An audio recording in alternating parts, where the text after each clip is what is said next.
Nah, selain itu kira-kira keterampilan apa aja sih yang dibutuhkan dalam design thinking?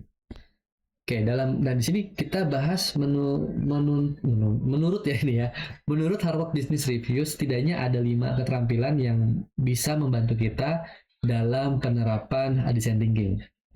Yang pertama adalah emotional intelligence. Artinya di sini teman-teman memiliki keterampilan dalam memahami atau berempati terhadap pelanggannya teman-teman gitu.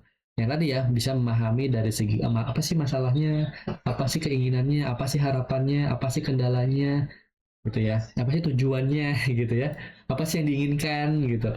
Jadi kita benar-benar bisa melakukan empati di sana. Caranya banyak ya, nanti kita akan bahas di belakang lebih detailnya. Yang kedua adalah consensus building. Consensus building itu ketika gini teman-teman, ketika teman-teman melakukan design thinking itu di dalam sebuah tim gitu ya, teman-teman nggak sendiri misalnya gitu ya. Nah di situ teman-teman harus bisa memastikan bahwa ketika kita menjalankan design thinking ini kita akan nantinya akan menghadapi beberapa tantangan gitu ya.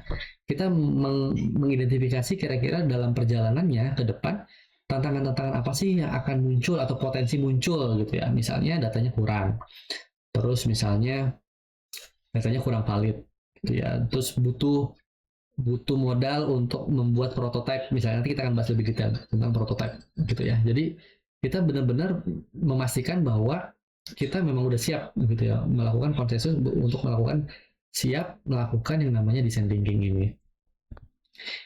Yang ketiga adalah user research. Nah, user research ini adalah bagaimana keterampilan kita untuk meresearch pelanggan-pelanggan ya, calon-calon pelanggan kita gitu ya, menggali informasi dari mereka, survei gitu ya, observasi segala macamnya, atau di internet gitu ya. Apa sih sebenarnya yang dibutuhkan, apa sih yang lagi ramai sekarang itu, apa sih yang mereka cari, apa sih yang lagi viral gitu ya. Nah itu adalah kemampuan dalam kita meriset si pelanggan kita, mulai dari misalkan dia dari apa namanya polanya gitu ya. Kalau misalkan kita teman-teman mau meriset misalkan maba gitu ya, mahasiswa baru, biasanya mahasiswa baru itu ketika dia datang ke kampus pertama kali datang itu polanya gimana sih dia, apakah bertanya apa mencari teman dan segala macam gitu ya, sehingga kita punya kemampuan dalam meriset sebuah kondisi dari si pelanggan yang teman-teman sasar.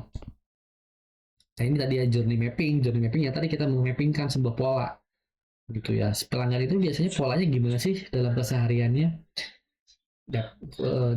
dari kosan ke kampus kosan lagi gitu ya, cuma dua titik doang, atau gimana tuh polanya gitu, journey itu kayak gimana.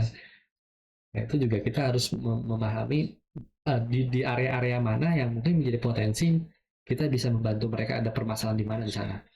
Apakah ketika misalkan mereka mau cari makan misalkan gitu ya, atau misalkan ketika mereka mau melakukan kuliah di sore hari, itu kira-kira polanya kayak gimana, ada kendala apa di sana gitu ya. Dan yang terakhir tentu saja adalah brainstorming teman-teman. Jadi brainstorming ini adalah kita mengumpulkan ide sebanyak-banyaknya dan nanti kita pilih kira-kira mana ya solusi yang bisa kita berikan untuk membantu pelanggan kita nantinya. Nah ini adalah 5 desain thinking yang memang 5 keterampilan yang bisa membantu kita dalam penerapan desain thinking.